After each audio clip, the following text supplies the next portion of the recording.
आइए खबरों को अब विस्तार से समझते हैं। मध्य प्रदेश के दो बड़े शहरों में आज ईओडब्ल्यू की टीम ने छापे की कार्रवाई की। पहली कार्रवाई भोपाल में एक क्लर्क के घर पर हुई, जहां पर करोड़ों का काला धन मिला, जबकि दूसरी कार्रवाई जबलपुर में एक इंजीनियर के घर हुई। इसके पास से भी 200% से ज्यादा आय से अधिक संपत्ति जब्त की गई। इन दो शहरों में हुई कार्रवाई से सूबे में हड़कंप मचा है। हरे पीले नोटों की ये गड्डियां पसीने की कमाई नहीं, काली कमाई की है जनाब। भोपाल में चिकित्सा शिक्षा विभाग के क्लर्क के घर ईओडब्ल्यू के छापे में जो 1 करोड़ रुपए से ज्यादा कैश बरामद हुए हैं, ये उसकी तस्वीरें हैं। ईओडब्ल्यू ने बैरागढ़ इलाके में केसरवानी नाम के इस क्लर्क के घर छापा मारा, जहां से भारी भरकम कैश मिला है। तस्वीरें भोपाल की हैं। मंत्रालय में काम करने वाले क्लर्क के घर पर छापा पड़ा है। ईओडब्ल्यू की टीम बैरागढ़ इलाके के मिनी मार्केट में क्लर्क के घर पहुंची और संपत्ति की जांच शुरू की। आय से अधिक संपत्ति के मामले में यह एक्शन लिया गया है। बताया जा रहा है कि बैरागढ़ के मिनी मार्केट इलाके में जब क्लर्क केसरवानी के घर ईओडब्ल्यू की टीम पहुंची तो उन्हें देखते ही इसके पसीने छूट गए। टीम को देखते ही कर्मचारी की तबीयत बिगड़ गई, लेकिन जांच जारी रही। अब कहा यह जा रहा है कि क्लर्क करोड़ों का आसामी है। टीम जो है अब अंदर इसी घर के अंदर जो है लगातार जांच पड़ताल कर रही है। आय से अधिक संपत्ति का ये मामला, तमाम दस्तावेजों को खंगालने का काम फिलहाल किया जा रहा है। बताया जा रहा है कि जो आय है उससे अधिक संपत्ति को जुटाने का काम कुछ ही सालों में जो है वो हीरो केसवानी ने किया था। ये आलीशान घर उनका देख सकते हैं कि किस तरीके से ये आलीशान घर बनाए गए। तो आय के जितने भी सोर्स हैं उसको खंगाला जा रहा है। तमाम दस्तावेजों को खंगालने का काम फिलहाल टीम कर रही है। जितने भी संपत्ति और दूसरे प्रॉपर्टी के दस्तावेज हैं उनको खंगाला जा रहा है, उनको जुटाया जा रहा है। साथ में जो भी ज्वेलरी है या दूसरे जो कागजात अभी तक मिले हैं उसके बारे में लगातार उनसे पूछताछ करने का काम ईओडब्ल्यू की टीम यहां पर कर रही। करीब 12 सदस्यीय ईओडब्ल्यू की टीम जो है यहां पर पहुंची हुई थी और लगातार कार्रवाई का सिलसिला जारी है। फोर्स को बुलाया गया, थाना पुलिस यहां पर तैनात है ताकि किसी तरीके की दिक्कत ना हो सके। ये आलीशान मकान से लेकर कई प्रॉपर्टी मध्य प्रदेश के कई हिस्सों में, भोपाल में भी कई जमीन और कई दस्तावेज जो प्रॉपर्टी के मिले हैं उसको लेकर अब आगे पूरी लिस्ट बनाई जा रही है और ये करोड़ों तक ये संपत्ति पहुंच सकती है और काली कमाई का एक बड़ा खुलासा राजधानी भोपाल में हुआ है। अब जरा जबलपुर की तस्वीरें देख लीजिए। बाहर पुलिस का पहरा है, अंदर छापेमारी चल रही है। ये आलीशान बंगला एक इंजीनियर का है। जितना बड़ा लोगों का बेडरूम होता होगा उतना बड़ा इस घर में बाथरूम है। ईओडब्ल्यू ने यहां आय से अधिक संपत्ति को लेकर छापा मारा। जांच में अब तक 203% आय से अधिक संपत्ति की जानकारी मिली है। गोपनीय सत्यापन में जो साक्ष्य प्राप्त हुए उसके आधार पर यह पाया गया कि इनके जो वैध स्रोत हैं आय के, उसकी तुलना में 203% संपत्ति और व्यय इनके द्वारा किया गया था, जो प्रथम दृष्टया आय से अधिक संपत्ति का अपराध पाए जाने से भ्रष्टाचार निवारण अधिनियम की धाराओं के तहत इन पर प्रकरण पंजीबद्ध किया गया। अभी सर्च कार्रवाई जारी है। सर्च कार्रवाई में जो भी दस्तावेज मिलेंगे, जो भी जानकारियां मिलेंगी, उनका विश्लेषण आकलन किया जाएगा। उसके आधार पर जो है संपत्ति का निर्धारण होगा। भोपाल और जबलपुर में ईओडब्ल्यू की कार्रवाई को लेकर सरकारी कर्मचारियों में हड़कंप है और होना भी चाहिए, क्योंकि जो पाक साफ हैं उन्हें किसी जांच और कार्रवाई का डर नहीं। लेकिन जिसने काले धन से अपनी तिजोरी भर रखी है वो देश की अर्थव्यवस्था को और गरीबों के हक को दीमक की तरह चाटकर खोखला कर रहे हैं। काले धन के ऐसे धन कुबेरों पर शिकंजा कसना लाजमी है। Bureau report, news 18 Madhya Pradesh Chhattisgarh. Jabalpur के न्यू लाइफ मल्टी स्पेशलिटी अस्पताल का अग्निकांड एक घटना नहीं, हादसा नहीं, बल्कि एक खुलेआम की गई लापरवाही, अनदेखी, कुव्यवस्था और उसके साथ सरकारी विभागों के कामकाज पर सवाल है। और कह सकते हैं कि अब चिड़िया के खेत चुग जाने के बाद फिर से पछतावे की तस्वीरें नुमाया हैं। 8 नवंबर 2021 सिर्फ तारीख नहीं थी, सबक था, संकेत था सचेत हो जाने के लिए। क्योंकि इसी दिन राजधानी के हमीदिया अस्पताल में कमला नेहरू बिल्डिंग के 3रे माले पर हुए अग्निकांड ने कितने ही मां बाप की गोद सूनी कर दी। तब सवाल उठे और व्यवस्थाओं को सुधारने के बड़े बड़े दावे हुए। याद कीजिए, तब खुद सीएम ने सभी अस्पतालों के सेफ्टी ऑडिट के निर्देश दिए थे। लेकिन व्यवस्थाओं की सड़ांध ऐसी रही कि काम सिर्फ दिखाने भर का हुआ।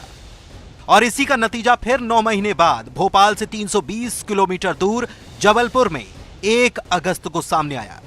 डाल भाटा के न्यू लाइफ मल्टी स्पेशलिटी अस्पताल में हुए अग्निकांड में 8 लोगों की जान चली गई, जिसके बाद एक बार फिर अफरा तफरी मची, ताबड़तोड़ बैठकें हुई, जांच बैठी, फैसले हुए। सीएम ने भी हादसे पर दुख जताया। हैरानी की बात यह भी कि सीएम के कहने के बाद भी सेफ्टी ऑडिट नहीं किया गया। अगर होता तो हादसा न होता। हादसे के बाद यह भी पता चला कि अस्पताल मैनेजमेंट ने होशियारी दिखाई और मानकों पर खरा न उतरते हुए भी सारे दस्तावेज बनवा लिए और जिम्मेदारों ने भी बगैर मुआयना किए पंजीयन थमा दिया, जो यह बताने के लिए काफी है कि अति गंभीर और महत्वपूर्ण मामलों में भी सरकारी अधिकारी कागजी खानापूर्ति कर कैसे पल्ला झाड़ते हैं। वहीं घटना के एक दिन बीतने के बाद ही सीएमएचओ ने 51 अस्पतालों से अस्पताल स्थापना अधिनियम के तहत जरूरी मापदंड पूरा करने के दस्तावेज तलब कर लिए और तब तक इन अस्पतालों में नए मरीजों की भर्ती पर भी रोक लगाई। इतना ही नहीं, जो मरीज वहां भर्ती हैं उन्हें भी शिफ्ट करने के आदेश दिए गए। हालांकि अगले ही दिन इस मामले में यू टर्न हुआ, क्योंकि इससे अफरा तफरी के हालात बन जाते। बुधवार को जिला प्रशासन ने इस मामले को देखते हुए सभी अस्पतालों की बैठक ली और अस्पताल के संचालकों को फायर सेफ्टी, स्टाफ के प्रशिक्षण, बिल्डिंग कंप्लीशन समेत तमाम नियमों का पालन करने के निर्देश दिए। साथ ही बिना परमिशन या बिना फायर सेफ्टी वाले अस्पतालों पर सख्त कार्रवाई की बात कही। इसके अलावा अलग अलग विभाग समय समय पर अस्पतालों का निरीक्षण करते रहेंगे, जिसे लेकर जिला पंचायत सीईओ को नोडल अधिकारी बनाया गया है। टोटल हमारी पूरी जबलपुर जिले में 136 है ना प्राइवेट हॉस्पिटल्स हैं, उन सबको आज है ना मीटिंग कॉल किए हैं। उसके साथ साथ nursing home association, hospital association, उन सारे मेंबर्स को भी हम लोग ने कॉल किए हैं। और नगर निगम के ना डेफिशिएंसी आइडेंटिफाई करके उसको कैसे ना करेक्ट करना है, इसके बारे में डिटेल्ड एक प्रैक्टिकल है ना डिस्कशंस हुआ है। इसके अलावा इलेक्ट्रिकल सेफ्टी ऑडिट है, वो सारे हॉस्पिटल को है ना कराना होती है। इस मामले में पुलिस ने अस्पताल संचालक डॉक्टर संतोष सोनी को गिरफ्तार किया है। फिलहाल अस्पताल के मैनेजर समेत 2 गिरफ्तारियां हो चुकी हैं, जबकि 4 आरोपी फरार हैं। इन सभी पर पुलिस ने गैर इरादतन हत्या का मामला दर्ज किया है। और आरोपी को आज पकड़ा गया है, उसका नाम है डॉक्टर संतोष सोनी। और अभी जितने इसके आरोपी थे वो घटना दिनांक के बाद से ही फरार हो गए थे। इसमें मैनेजर को पहले ही गिरफ्तार कर लिया गया था। अभी इसमें 2 आरोपी गिरफ्तार हुए हैं, 4 शेष हैं। वहीं इससे पहले मंगलवार को मुख्यमंत्री ने मामले पर गंभीरता दिखाते हुए जबलपुर के सीएमएचओ और फायर सेफ्टी ऑफिसर को निलंबित करने के निर्देश दिए थे। लेकिन देखना यह है कि हमीदिया हादसे के बाद जबलपुर के न्यू लाइफ मल्टी स्पेशलिटी अस्पताल में हुई घटना से शासन क्या कोई सबक लेकर। जबलपुर से पवन पटेल और प्रतीक अवस्थी के साथ bureau report, news 18 Madhya Pradesh. प्रदेश में नगर निगम और नगर पालिका में अध्यक्ष, उपाध्यक्ष और परिषद बनाने के लिए जोड़ तोड़ की सियासत तेज है। नगर सरकार के लिए गुना, ग्वालियर, मुरैना से लेकर दमोह और कई नगर पालिकाओं में अपनों की बाड़ेबंदी तेज हो चुकी है। सबसे ज्यादा सुर्खियों में ग्वालियर, मुरैना, गुना और दमोह नगर निकाय। ग्वालियर में बीजेपी ने अपने 34 पार्षद दिल्ली भेजे हैं। वहीं गुना में 10 अगस्त को निकाय का चुनाव होगा। ऐसे में अपने अपने पार्षदों को सुरक्षित रखने के लिए बीजेपी और कांग्रेस दोनों ने अपने अपने पार्षदों को जिले के बाहर भेज दिया है। कांग्रेस के पार्षद राजस्थान पहुंचे हैं। गुना नगर पालिका के 33 वार्ड में से 19 पर बीजेपी जीती है, 12 पर कांग्रेस ने जीत दर्ज की है। 5 निर्दलीय पार्षद बीजेपी में शामिल हो चुके हैं। इससे बीजेपी की संख्या बढ़कर 24 हो गई है।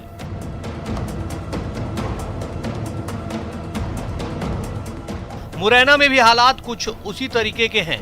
एक दिन पहले महापौर के शपथ ग्रहण समारोह में शामिल होने आए पार्षद बाउंसर्स की सुरक्षा में पहुंचे और उसके बाद फिर लापता हो गए। वहीं कांग्रेस में पार्टी से जुड़े पार्षदों की बाड़ेबंदी पर नेता प्रतिपक्ष गोविंद सिंह ने कहा है कि जिस तरीके से जनपद जिला पंचायत के अध्यक्ष और उपाध्यक्ष के चुनाव हुए हैं वो गलत हैं। दबाव के जरिए प्रशासन चुने हुए जनप्रतिनिधियों को वोट नहीं डालने दे रहा है। ऐसे में पार्षदों की बाड़ेबंदी जरूरी है। पार्टी ने प्रजातंत्र को धन से खरीदने का काम कर रही है। अफराद उन्होंने प्रदेश को लूटकर करोड़ों रुपए का धन जो इकट्ठा किया है, उससे मैंने जिला पंचायत के चुनाव में देखा भिंड में 50-50 लाख तक एक सदस्य को देकर उन्हें भिंड में अपना अध्यक्ष बनवा लिया। और इसी प्रकार वो लेन देन के खरीद फरोख्त करके नगर पालिकाओं नगर निगमों में कब्जा करना चाहती है सभापति पे। और ग्वालियर में अनेक लेके पैसा इकट्ठा करके निर्दलियों को कुछ लेके दिल्ली के जाके रवाना हो गए पार्टी की बैठक के नाम पर। और हमें उम्मीद है जो ज़बरदस्ती कुछ लोग गए हैं जो कांग्रेस पार्टी समर्थक हैं उनके यहाँ बैठे रहेंगे, वो कांग्रेस को वोट देंगे और हमारा ग्वालियर नगर निगम में और मुरैना नगर निगम में कांग्रेस के सभापति निर्वाचित होंगे। वहीं दूसरी तरफ ग्वालियर में बीजेपी के पार्षदों को दिल्ली ले जाने के मामले पर मंत्री विश्वास सारंग ने कहा कि बीजेपी सरकार अपने पार्षदों को कहीं नहीं ले जा रही। जीतने के बाद अगर कोई धार्मिक यात्रा पर जा रहा है तो उसमें कोई बुराई नहीं है। भारतीय जनता पार्टी ने तो किसी को बाहर नहीं भेजा और इसमें सरकार और पार्टी कहां से आई है?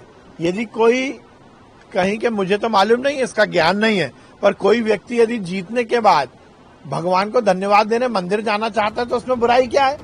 दरअसल नगरीय निकाय चुनाव के बाद अब नगरीय निकाय में अध्यक्ष और उपाध्यक्ष बनाने के लिए सियासी दल जोर लगा रहे हैं। यही वजह है कि कड़ी सुरक्षा व्यवस्था के बीच अपने पार्षदों की बाड़ेबंदी की जा रही है। ये पहला मौका होगा जब इतने बड़े पैमाने पर पार्षदों की सुरक्षा और बाड़ेबंदी की जा रही हो। ये इसलिए भी जरूरी है क्योंकि 2023 के चुनाव के पहले नगरीय निकाय चुनाव में जो जितना मजबूत होगा उसका असर अगले चुनाव में उतना ज्यादा दिखाई देगा। और यही वजह है कि बीजेपी और कांग्रेस ज्यादातर नगरीय निकायों में कब्जा जमाने के लिए अपनों की बाड़ेबंदी करने में लगे हुए हैं। अनुराग श्रीवास्तव, न्यूज़ 18 भोपाल। 2023 के मिशन में जुटी बीजेपी के लिए प्रदेश प्रभारी डी पुरंदेश्वरी के बाद अजय जामवाल तारणहार बनकर छत्तीसगढ़ आए। क्षेत्रीय संगठन महामंत्री बनने के बाद पहली बार रायपुर पहुंचे जामवाल ताबड़तोड़ बैठकें कर रहे हैं। पार्टी को आक्रामक मोड में रहने की नसीहत दे रहे हैं, लेकिन कांग्रेस कह रही है कि बीजेपी का अब छत्तीसगढ़ में कुछ नहीं होने वाला। पहले डी पुरंदेश्वरी आई, अब जामवाल आए हैं। दोनों का मिशन 2023 में होने वाला विधानसभा चुनाव है, इसलिए जामवाल भी जीत की आस जगाने आए हैं। उम्मीदों का पिटारा साथ लाए हैं। पहले संगठन को ठीक ठाक से देखेंगे, फिर आगे की रूपरेखा तय करेंगे। जी हां, बीजेपी के क्षेत्रीय संगठन महामंत्री का पदभार संभालने के बाद अजय जामवाल पहली बार 3 दिनों के दौरे पर रायपुर पहुंचे हैं। पहले दिन से ही ताबड़तोड़ बैठकों का सिलसिला जारी है। देखिए, आज का बैठक मुख्य रूप से एक परिचयात्मक बैठक है कि पहले हमारी क्या स्थिति रही है प्रदेश में सरकार के समय और आज हमारी क्या स्थिति है, आने वाले समय में क्या स्थिति बदलने वाली है। तो इस बात को लेकर के एक मुख्य रूप से जानकारी प्रदेश के, चाहे वो सामाजिक हो, भौगोलिक हो, राजनीतिक हो, और उसके साथ में एक जो विधायक और कोविड के परिचय है। इसी प्रकार से कल बैठक रखे गए हैं, परसों बैठक रखे गए हैं, सभी उसमें मोर्चा के भी बैठक रखे गए हैं। और इस मोर्चा के माध्यम से जो प्रथम बैठक है, कुल मिलाकर के छत्तीसगढ़ के जो जनप्रतिनिधि हैं, छत्तीसगढ़ के पदाधिकारी हैं, मोर्चा प्रकोष्ठ जो काम करने वाले हैं, उनकी एक परिचयात्मक बैठक है। और मुझे लगता है कि उसके बाद में जो उनका दिशा और कार्य आदेश जो जारी होंगे कि किस दिशा में हमको जाना है। बीजेपी के क्षेत्रीय संगठन मंत्री अजय जामवाल ने कोर ग्रुप और विधायक दल की बैठक ली, जो करीब 3 घंटे चली। जामवाल ने प्रदेश के राजनीतिक सामाजिक समीकरण को समझा। बीजेपी विधायकों की स्थिति, पिछले चुनाव परिणाम और संगठन की गतिविधियों को लेकर भी अहम चर्चा की।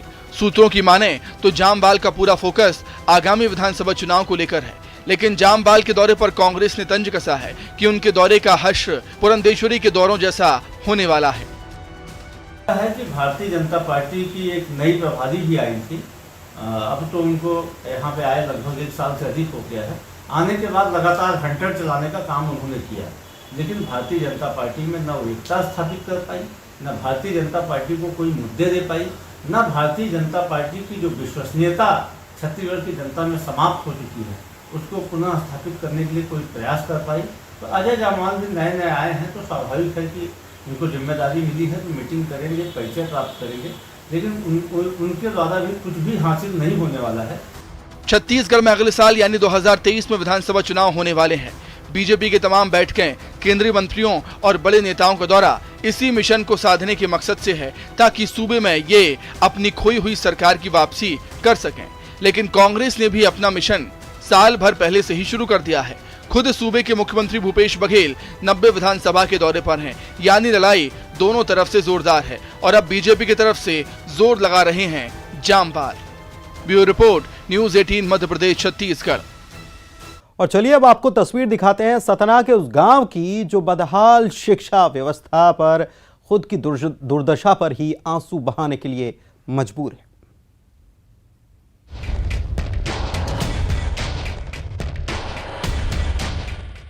एक स्कूल, लटकता ताला, 3 शिक्षक, 3 छात्र, चौंकिए मत, ये सच है। सतना के चित्रकूट के गांव हिनौता का माध्यमिक शाला हरदुआ की यही संपूर्ण कहानी है, जो प्रदेश की शिक्षा व्यवस्था का हाल बयां कर रही है। इस स्कूल का ताला साल भर में कभी कभार ही खुलता है। जब चुनाव के लिए पोलिंग स्टेशन बनाया जाता है या कोई बड़ा आयोजन होता है। इससे बुरा हाल यहाँ की प्राथमिक पाठशाला का है। इसमें एक छात्र पर मात्र 1 शिक्षक है। इस गांव की अच्छी खासी आबादी है और यहाँ पढ़ने की उम्र वाले बच्चे भी हैं, लेकिन विडंबना इस गांव के ज्यादातर लोगों को शायद सरकारी शिक्षा तंत्र पर भरोसा नहीं और वो अपने बच्चों को पढ़ने के लिए शहर भेजते हैं। एक दिन पोलिंग, जिस दिन वोटिंग हुई उस दिन खुली है, उसके बाद स्कूल में ताला लगा, उसके बाद खुली नहीं है। इसमें 3 टीचर हैं, बच्चे भी नहीं हैं, कभी कभी 1 टीचर आते हैं और इस प्रेजेंट में भी 3 टीचर हैं इसमें। वहीं इस मामले को लेकर जब जिम्मेदारों से बात की गई तो उनका रटा रटाया जवाब सामने आता है। मामले को देख रहे हैं, जांच कराई जा रही है। माध्यमिक शाला हरदुआ में 3 शिक्षक और 3 छात्र हैं। मैं इसे वेरीफाई करा लेता हूं और अगर ऐसी स्थिति है तो निश्चित रूप से मैं उनसे, यद्यपि मेरे अधिकार क्षेत्र में नहीं कि मैं उन शिक्षकों का स्थानांतरण करूं, पर मैं निश्चित रूप से डीओ साहब को उसके संज्ञान में लाऊंगा कि वहां बच्चे कम हैं और छात्र अधिक हैं, तो उनका युक्तिकरण उनके अधिकार क्षेत्र में मैं उनके संज्ञान में लाऊंगा। सरकार शिक्षा को लेकर बड़े बड़े अभियान चलाती है, लेकिन ग्रामीण क्षेत्रों में शिक्षा बदहाल है और इसकी सुध लेने वाला कोई नहीं। जरूरत है लोगों में सरकारी शिक्षा पर भरोसे को कायम करने के लिए जरूरी कदम उठाने का। शिवेंद्र सिंह बघेल, न्यूज 18 सतना। बात करेंगे बॉलीवुड के अलहदा मस्त मौला अल्हड़, न जाने किन किन नामों से पहचाने जाने वाले हरफन मौला रशोकी रमाकू यानी कि किशोर कुमार की। उनके चाहने वाले इंदौर में उनका एक मंदिर बनाने जा रहे हैं, जिससे संगीत की दुनिया में वो हमेशा के लिए अमर रहे। महान गायक किशोर कुमार की एक तमन्ना थी कि वो अपने इस कॉलेज के शताब्दी समारोह में यहाँ आकर गाना गाएं, लेकिन उनकी ये तमन्ना अधूरी रह गई और इसी तमन्ना को पूरी करने के लिए उनके जन्मदिन पर हर साल 4 अगस्त को संगीतकारों का यहाँ जमावड़ा लगता है और उनके गाने गाए जाते हैं। में तो बन गया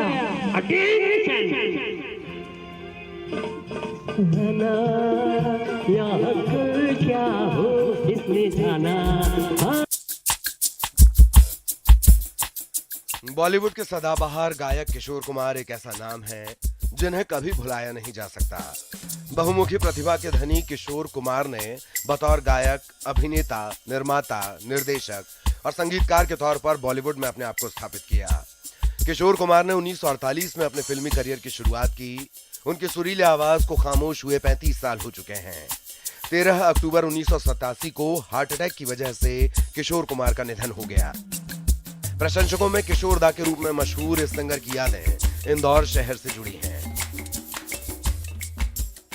मैंने बताया ना, ब्रॉन्सन हॉल में से उन्होंने कई गाने गाए, परंतु वो स्टेज पे आके कभी उन्होंने कॉलेज टाइम में नहीं गाए।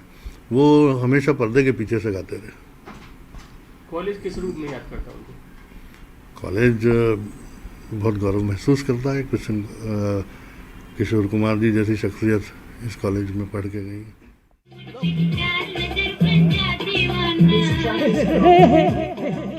किशोर कुमार के फैन बताते हैं कि कॉलेज में 2 साल बिताने के बाद वे पढ़ाई अधूरी छोड़कर मुंबई चले गए। कॉलेज परिसर का इमली का पेड़ नौजवान किशोर का पसंदीदा अड्डा था। उन्होंने यहाँ बैठकर कई धुनों को इजाद किया जो आगे चलकर बहुत फेमस भी हुई।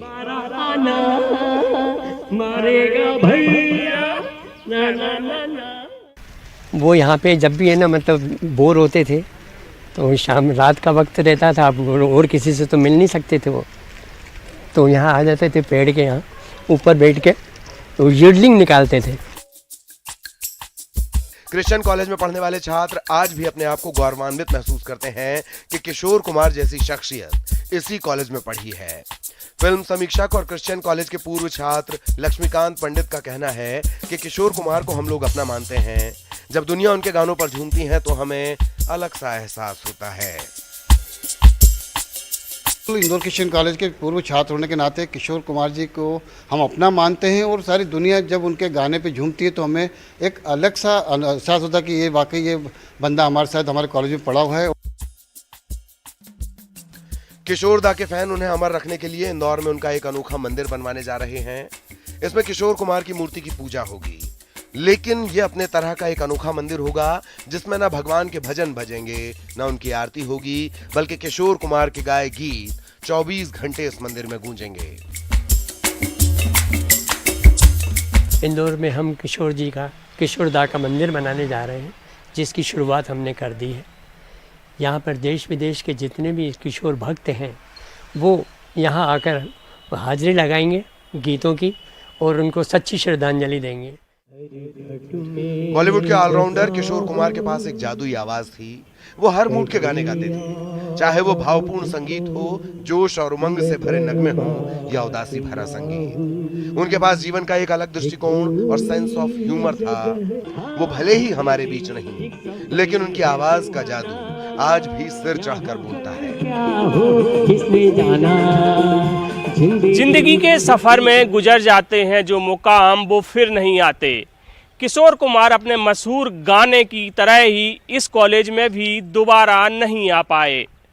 कैमरामैन डगलस के साथ अरुण त्रिवेदी, न्यूज़ 18 इंदौर। और इसी के साथ इस बुलेटिन में फिलहाल इतना ही। मुझे दीजिए इजाजत। नमस्कार।